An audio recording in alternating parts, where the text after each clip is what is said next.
जब दो पुद्गलों का परस्पर बंध होता है तो अधिक गुण वाला पुद्गल कम गुण वाले पुद्गल को अपने समान बना लेता, उसमें परिणाम कराता। देखो गुड़ की भेली रखी हुई है, उस पर थोड़ी सी धूली आकर पड़ी, धूली कड़वी होती है, पर गुड़ के साथ भी गुड़ का उसका बंध हुआ तो गुड़ उस धूली को अपने जैसा मीठा बना लेता है, धूली भी गुड़ बन जाती है। बंधे दिगो पारिणामी कोच।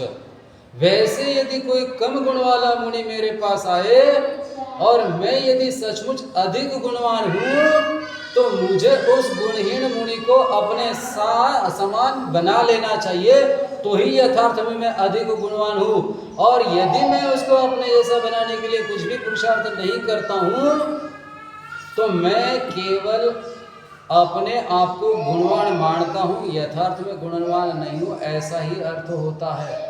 इसलिए तत्वार्थ सूत्र बहुत ध्यान से पढ़ना चाहिए। कौन सा सूत्र कहाँ काम आएगा पता नहीं। बंधे दिगो पारिणामी कोच। दूसरों को अपने समान उत्तम बनाने का प्रयत्न करना चाहिए, इसी में अपनी उत्तमता होती है।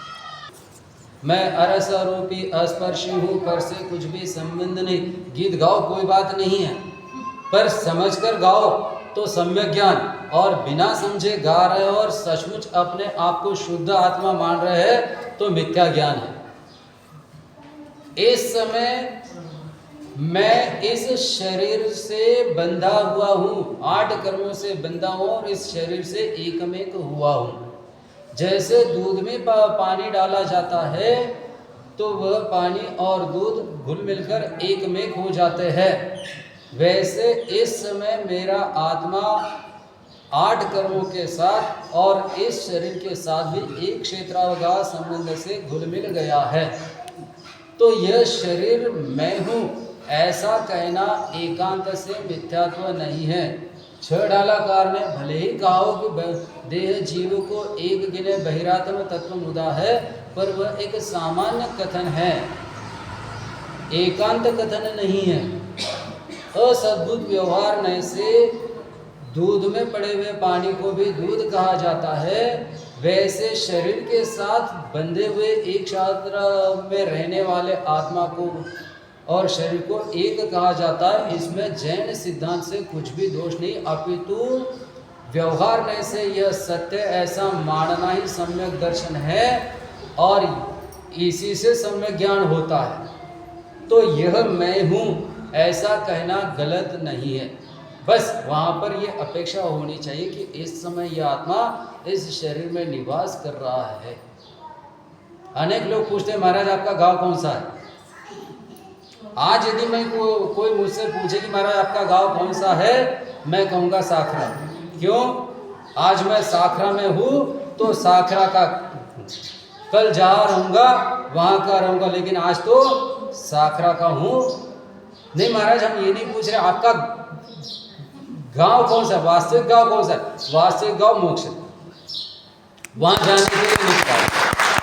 नहीं महाराज आप होशियारी दिखा रहे, होशियारी नहीं दिखा रहे, चालाकी नहीं दिखा रहे, मैं मुनिचर्या का पालन कर रहा हूं। आप जो गांव पूछ रहे हैं वो मेरा गांव नहीं है, न था। यदि वह मेरा गांव होता तो मैं उस गांव को क्यों छोड़ता, और जब मैंने उस गांव को छोड़ दिया तो मेरा कहाँ रहा जो मैं कहूँ कि वो मेरा गांव है।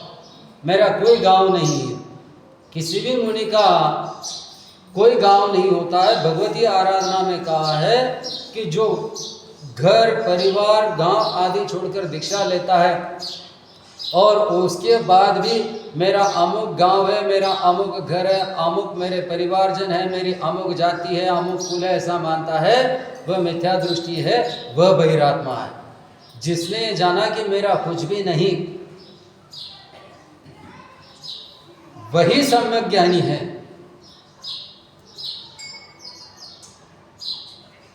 वो शुद्ध निराकुल सिद्धोसम भवलोक हमारा वासाना। रिपु राग द्वेष लगे पीछे निज पद को पाया, इसलिए निज पद को पाया। निश्चय ऐसे में शुद्ध हूँ, सिद्धोसम हूँ, पर व्यवहार में मैं शुद्ध नहीं हूँ, सिद्धो सम नहीं हूँ। यदि सिद्धों के समान मैं हूँ तो सिद्धों को कभी भूख प्यास नहीं लगती है। आप में से है कोई ऐसा? तो बाहुबली भगवान का अर्घ्य बोलते समय सावधान रहो, कहीं भ्रांति मत कर लेना कि मैं सचमुच सिद्धों के समान शुद्ध हूँ। सचमुच नहीं हूँ, हाँ मुझ में वैसा बनने की शक्ति है। और बाहुबली भगवान ने अथवा किसी भी तीर्थंकर ने, किसी भी अरिहंत ने वो स्वरूप प्रकट करने की दिशा में बहुत मार्ग तय किया है। अब केवल 4 आघात्या कर्म तो अक्षय करेंगे, सचमुच शुद्ध बनेंगे, सचमुच सिद्ध बनेंगे। पर अभी सिद्ध नहीं है, अभी अशुद्ध है।